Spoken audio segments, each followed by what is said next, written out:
అవును, ఎందుకంటే నాకు ఇష్టం లేదు మనం ఒక కుటుంబం ఏర్పరచుకోవడంలో ఒకరికి రుణపడి ఉండటం. అవును, కానీ మన ఆర్థిక పరిస్థితి మెరుగుపడడానికి కొంత సమయం పడుతుందిగా. అప్పుడిద్దాం అద్దె డబ్బులు. ఇప్పుడైతే మనకు ఇచ్చేంత స్తోమత లేదుగా. ఏం పర్వాలేదు, అన్నీ చక్కబడతాయి. మనం ఇప్పుడు సమాజాన్ని ఎదిరించి ధైర్యంగా పెళ్లి చేసుకున్నాం. సమాజం నుంచి పారిపోయి ఇప్పటి వరకు ప్రాణాలతో ఉన్నాం. ఇప్పుడు కేవలం జీవనోపాధి కోసం సంఘర్షణ పడాలి, అంతేగా? అయినా మీరు ఎందుకు దిగులు పడుతున్నారు? నేను కూడా ఏదైనా పని చేస్తాను, మీరు కూడా చేయండి. మనమిద్దరం కలిసి సంపాదిద్దాం, ఒక కుటుంబాన్ని ఏర్పరచుకుందాం. ఇంకా మీకు తెలుసా, ఈ ఇంట్లో ఉండటం వల్ల అన్నిటికంటే మంచి విషయం ఏంటో? ఏంటి? అదేంటంటే ఇక్కడ మనల్ని ఎవరూ ఇబ్బంది పెట్టరు. ఎందుకంటే రామ్జీ ఇంకా భీమ్ మనల్ని అన్ని సమస్యల నుంచి కాపాడతారు. చూద్దాం. నువ్వు ఎప్పుడూ వాళ్ళ గురించి గొప్పలు చెప్తూ పొగుడుతూ ఉంటావుగా. గోపాల్, నువ్వు రాయితో కొట్టి ఉండాల్సింది కాదు. అతను చాలా ఎక్కువ మాట్లాడుతున్నాడు. ఒకవేళ ఇంకెవరు మాట్లాడినా నేను వాడి తల కూడా పగలగొట్టేవాణ్ణి. ఎందుకంటే నా గురి అస్సలు తప్పదు, నీకు తెలుసా?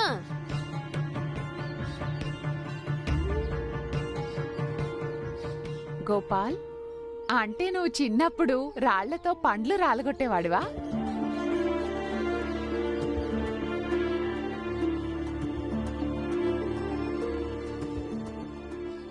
అంటే గోపాల్ బాల్యంలో రాళ్లతో కొట్టి చెట్ల పళ్ళు తెంపేవాడేమో, అందుకే చిన్నం ఇలా అడిగింది.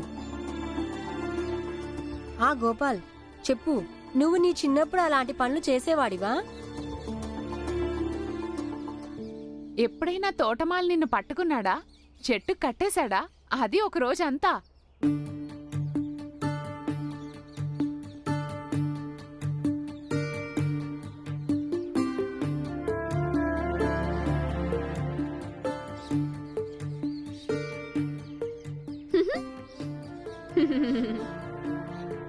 మీరిద్దరు పిచ్చోళ్ళా ఏంటి? ఒకవేళ తోటమాలి నన్ను పట్టుకుంటే నేను వాడి తల కూడా పగలగొట్టేవాడిని. అలా ఏమి జరగలేదు నాకు.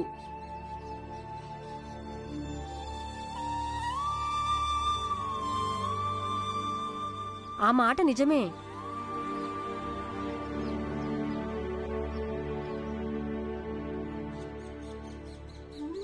చిన్నమ్మ, మీరేమి దిగులు పడకండి. గోపాల్కి త్వరగానే నయమైపోతుంది. ఆ రోజు ఎప్పుడొస్తుందో తెలీదు. నా కొడుకు ఎప్పుడు నాకు తిరిగి దక్కుతాడో, ఎప్పుడు వాడికి గతం గుర్తొస్తుందో.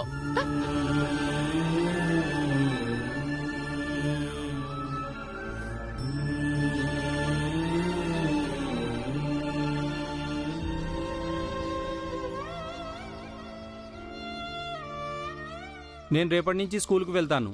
ఈరోజు ఓ పాఠం నేర్చుకున్నాను. కర్మే ధర్మం. దానికి ఆ భీమరావే కారణం.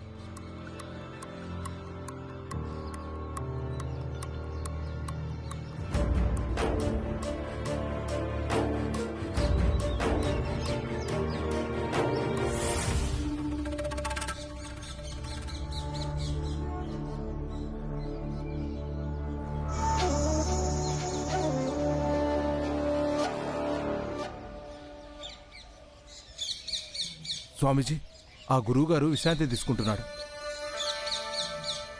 సిద్ధాంతి,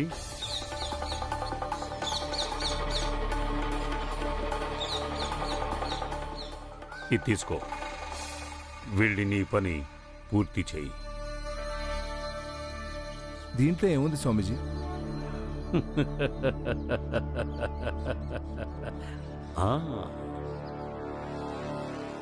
పాము. ఈ పాము బుట్ట తీసుకో. ఆ గురువు ఇంట్లో దీన్ని వదిలిరా. వాడి కథను ముగించేశాయి. వాడు ధర్మాన్ని, భగవంతుడిని అవమానపరిచి వచ్చేశాడుగా. అందుకే వాడికి శిక్ష తప్పదు. మీ ఆజ్ఞ స్వామీజీ. సిద్ధాంతి గారు, జాగ్రత్త. జాగ్రత్త. సరే.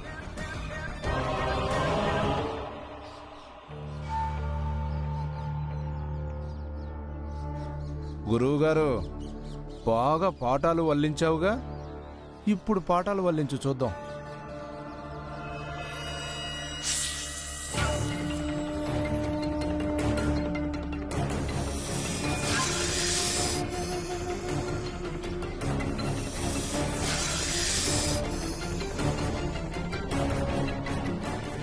కాపాడండి కాపాడండి, పాము పాము కాపాడండి.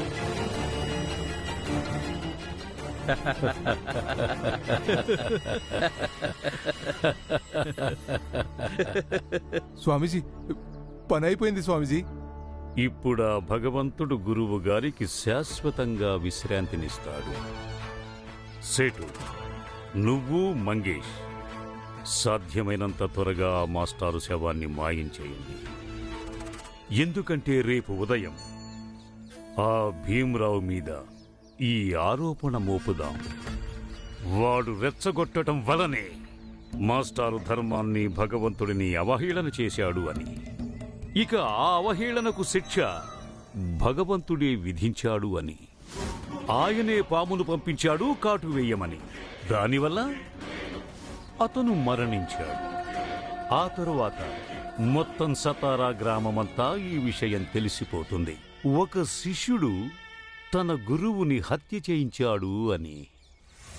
ఆ అపరాధ భావంలోంచి ఆ భీమరావు ఎప్పటికీ బయటపడలేడు. ఆ స్వామీజీ, ఇప్పుడు ఇంకెవ్వరికి కూడా అస్సలు ధైర్యం ఉండదు మన చర్చాకోస్ నుంచి వెళ్ళిపోవడానికి. ఇంకా భీమరావు విద్యాలయానికి వెళ్తున్నాడుగా, వెళ్ళనివ్వండి. ఆలయం దగ్గర నది ఉందిగా, అందులో పడేయండి ఆ శవాన్ని. అప్పుడు జనాలు చూస్తారు, చూసి అనుకుంటారు ధర్మాన్ని అవహేళన చేసినందుకే ఆ భగవంతుడు గురువు గారికి శిక్ష విధించాడని. ఇది చాలా చక్కటి ఉపాయం స్వామీజీ. ఇలా చేస్తే మన మీద ఎవ్వరికీ అనుమానం రాదు. ఇక మేం వెళ్తాం. సిద్ధాంతి, మీరు మాతో రండి. మీతో ముఖ్యమైన విషయం మాట్లాడాలి. అలాగే స్వామీజీ. ఇక మీరిద్దరూ శవాన్ని అక్కడ పడేసేదాకా ఏమరపాటుగా ఉండకండి. అలాగే స్వామీజీ.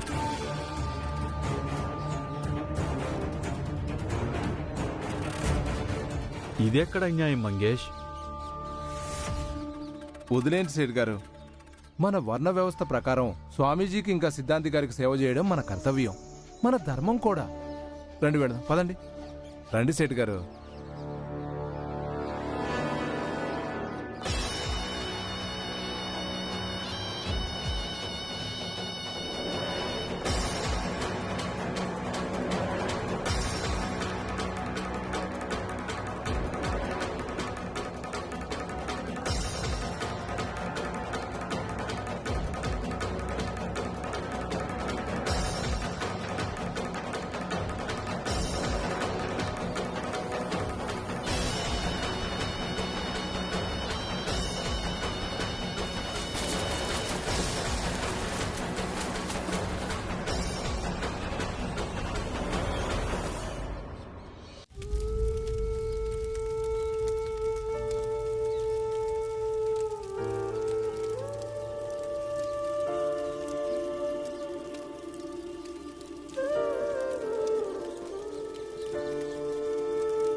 ఇదిగో తాగండి, పాలు తాగండి. ఇవి ఔషధం కలిపిన పాలు. భయపడొద్దు, ఇందులో విషమేమీ లేదు. విషం ఉన్నా వెనకాడకుండా తాగుతాను.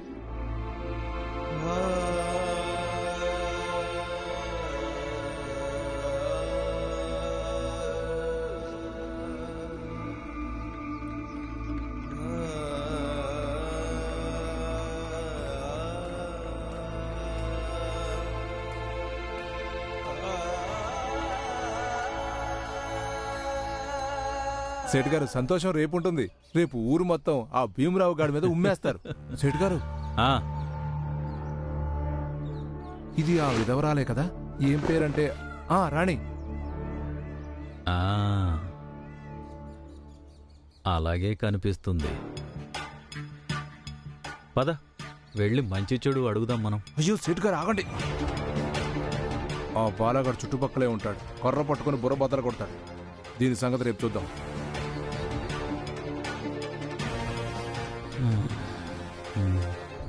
సరేలే.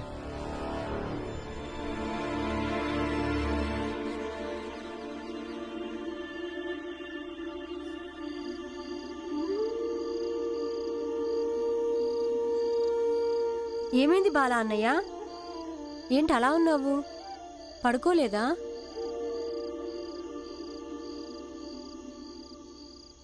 ఏమైంది బాలా అన్నయ్య?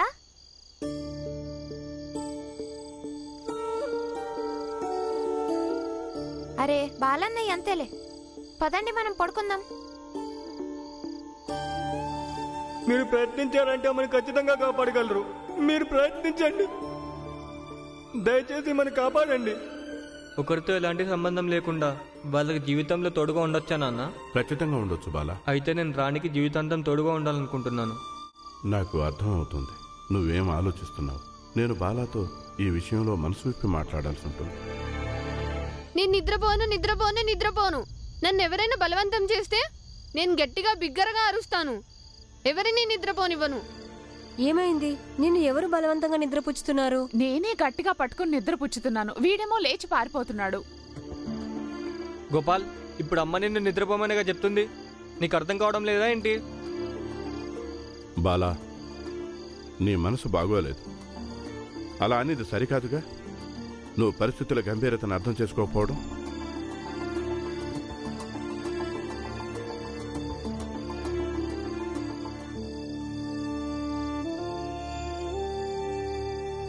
గోపాల్, నువ్వు నా పక్కన పడుకో.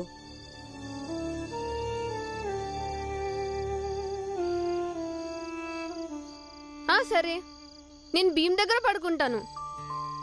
చిన్నమ్మ, మీరు వెళ్ళండి. గోపాల్ని నేను నిద్రపుచ్చుతాను. రా బాబు రా.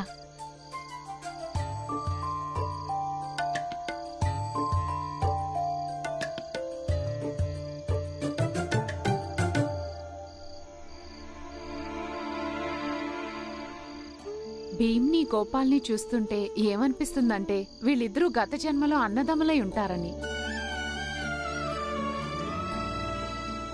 మీరు లోపల వంటింట్లోకి వెళ్ళి పడుకోండి. గోపాల్ ఇక్కడే పడుకుంటాడు. అలాగే.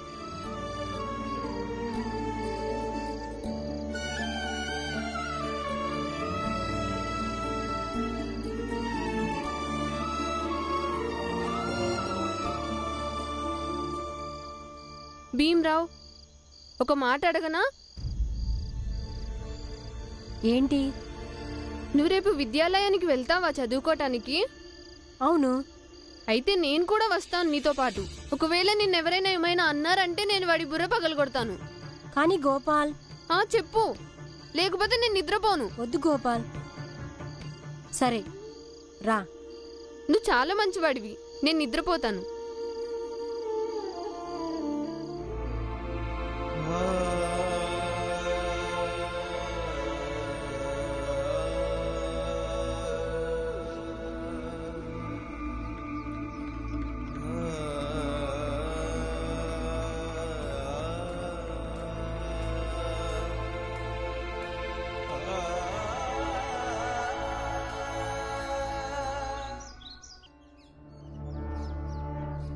స్వామీజీ, కొంప మునిగింది. స్వామీజీ, కొంప మునిగింది.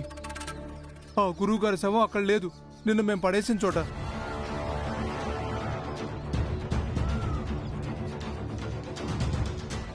ఏంటి? శవం లేదా? మరి ఏమైపోయింది శవం? అతని ఇంటి దగ్గర చూసావా? అవును స్వామీజీ, ఆ గురువు గారి ఇంటికి కూడా వెళ్ళాం. కానీ అక్కడ కూడా ఆ శవం లేదు. గ్రామస్తులందరూ కంగారు పడుతున్నారు, గురువుగారు హఠాత్తుగా ఎక్కడికి మాయమయ్యారని. చాలా విచిత్రంగా ఉంది స్వామీజీ. ఇవాళ మనం ఆ మొండోడు భీమ్రావుని ఒక గురువును చంపిన హంతకుడి రూపంలో అందరి ముందు దోషిగా నిలబెట్టాలనుకున్నాం. కానీ ఇప్పుడు శవమే లేదు. సేట్ గారు, ఇప్పుడు మనం ఆలోచించాల్సింది ఇదే. ఆ గురువుగారి శవం ఎక్కడికి మాయమైందో అని. అదే కదా నేననుకోవటం. ఏదైనా అడవి జంతువు అతన్ని ఆహారంగా చేసుకుందేమో.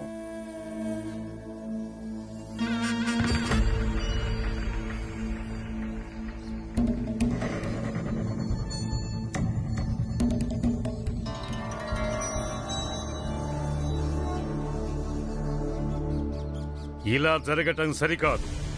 భగవంతుడు ఇలా చేసి ఉండకూడదు. ఇది ఎంత మాత్రం న్యాయం కాదు. స్వామీజీ, ఏమైంది? ఆ గురువు గారు అదే నిన్న మన ధర్మం, మన నమ్మకం, మన మనోభావాన్ని అవమానించి ఆ భీమరావుకి మద్దతివ్వటానికి వెళ్ళిపోయాడుగా. అతను అదృశ్యమయ్యాడట. అదృశ్యం అవటం అంటే? అంటే ఏముంది, బహుశా అతని ప్రాణం పోయి ఉంటుంది.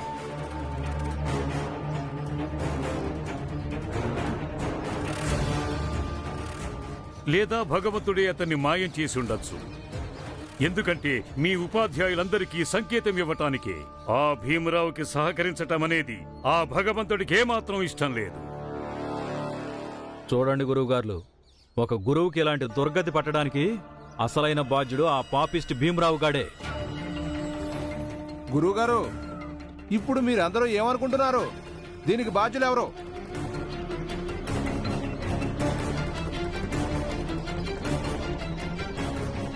అవునవును, ఆ భీమరావే బాధ్యుడు. అవునవును, భీమరావే బాధ్యుడు. నిజంగా ఆ భీమరావే బాధ్యుడు.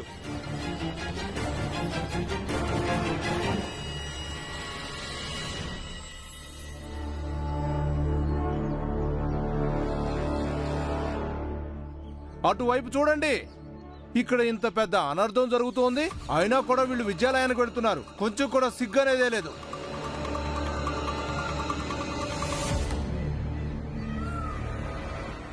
ఏయ్ భీమరావు, ఆగో.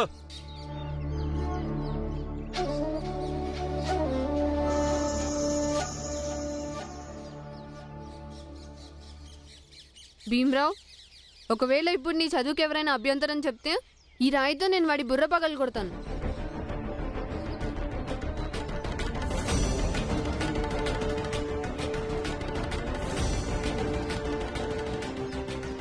మళ్ళీ వచ్చారా మీరు? ఈ రాయితో కొట్టనా మిమ్మల్ని? భీమరావు, ఇంకెంతకాలం ఈ పిచ్చివాడిని అడ్డు పెట్టుకుని బతుకుతావు? నీకు తెలుసా అసలు నీ వల్ల ఎంత ఘోరం జరిగిపోయిందో? అంత పాపం ఏం జరిగింది? నీ కారణంగా, కేవలం నీ కారణంగా ఆ గురువుగారు ఎవరైతే నిన్న సభలో నీకు మద్దతిచ్చాడో అతను ఈ రోజు కనిపించటం లేదు.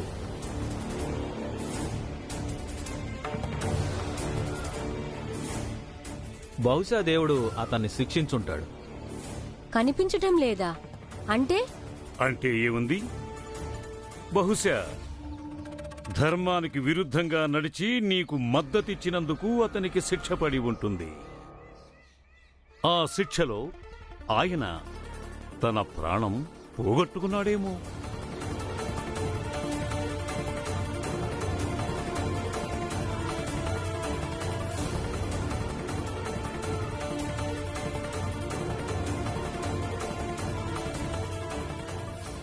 ఎందుకు? ఏమైంది? ఆయన్ని పాము కరిచిందా ఏంటి?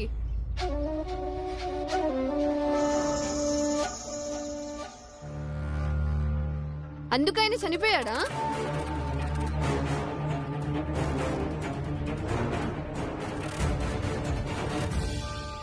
అదైతే మాకు తెలియదు. కానీ గురువుగారు ఆచూకీ తెలిసేదాకా నువ్వు ఇప్పటి నుంచి ఏ విద్యాలయంలోనూ చదువుకోవడానికి వీల్లేదు భీమరావు. మా ఉపాధ్యాయుల సంఘం నిన్ను ఏ విద్యాలయంలోనూ చదవనివ్వదు.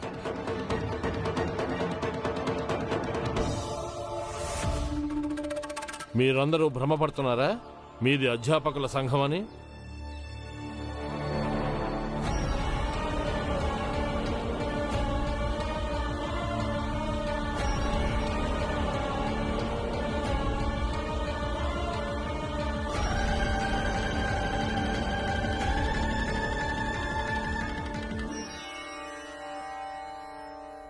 చల్లగా ఉండండి. మీరు వచ్చేసారా గురువుగారు? చూడండి, ఇప్పుడు ఊడిపడ్డాడు గురువుగారు. ఇప్పుడు ఈయన ఏకపక్షంగానే మాట్లాడతాడు. ఈయనొక్కడే ఈ ప్రపంచంలో అందరికంటే పండితుడు. ఈయన గారి ఏకైక శిష్యుడు భీమరావు. లేదు, నేను ఈరోజు కేవలం మీ భగవంతుడిని స్తుతించి పొగట్టానికి వచ్చాను.